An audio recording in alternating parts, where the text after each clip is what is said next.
Mirëmbrëma dhe faleminderit për durimin e treguar në këtë ditë maraton tonë sot këtu nga selia e Partisë Socialiste.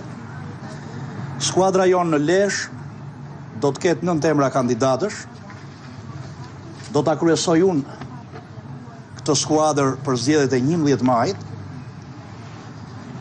Në listën e mbyllur do të kemi 2 kandidat, Ulsi Manja si drejtues i qarkut dhe Ermal Pacaj.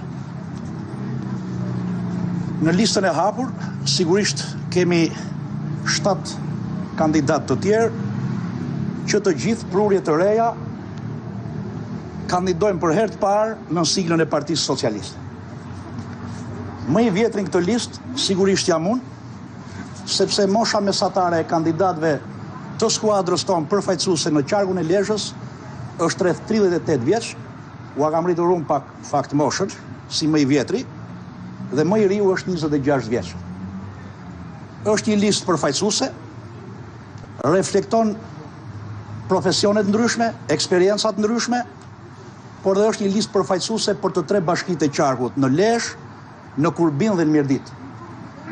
Sigurisht në listën e hapur 4 kandidat i takojnë Bashkisë Lezhës, 2 kandidat të lista e hapur përfaqësojnë Bashkinë e Kurbinit dhe 1 kandidate përfaqëson Bashkinë e Mirditës, por e gjithë lista jonë sigurisht të radhë ka edhe një komponent të rëndësishëm që është vota e diasporës. Le të themi në 3 bashkitë e qarkut që ka Lezhë, po t'i referohemi numrit të votuesve të regjistruar në diasporë bërë publike nga Komisioni Qendror i Zgjedhjeve, ne tashmë jemi me 4 bashki. Diaspora është bashkia e 4 e këtij qarku dhe e bën listën tonë shumë më përfaqësuese dhe le themi do të kemi një garë shumë të fortë. Ermal Pacaj, që do të jetë në listën e mbyllur bashku me mua, ka studiuar në Fakultetin e Shkencave Sociale dhe nga Psikologji, ka mbajtur poste të ndryshme në sektorin publik dhe privat, është përzgjedhur nga portali Deputeti që dua. Ermali është i djali i rritur në Partinë Socialiste, çka tregon vlerësimin që Partia Socialiste ka për kontributor si Ermali, që e kanë nisur karrierën që në moshë shumë të re në Partinë Socialiste. Admir Kadeli.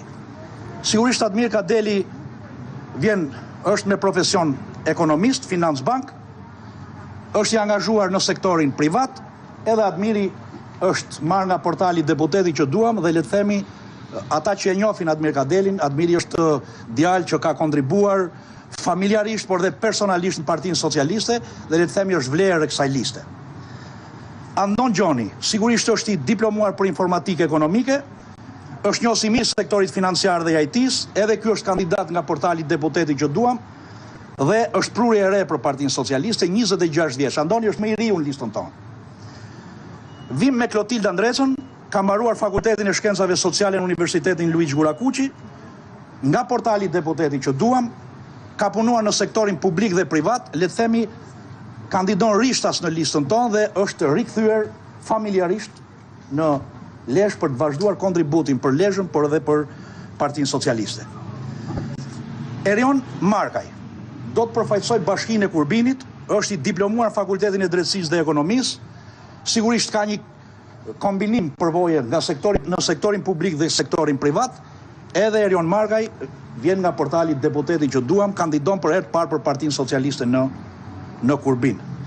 Po ashtu Bashkinë e Kurbinit të radhë do të kemi Marieta Nelin, një mësuese me eksperiencë, që në fakt është pas meje është më e vjetra në moshë, vjen nga portali Deputeti që duam, ka punuar në zonën e Kurbinit me një kontributore e shkëlqyer në fushën e arsimit dhe mësimdhënies, kandidon për herë të parë në listën e Partisë Socialiste. Për të vazhduar pas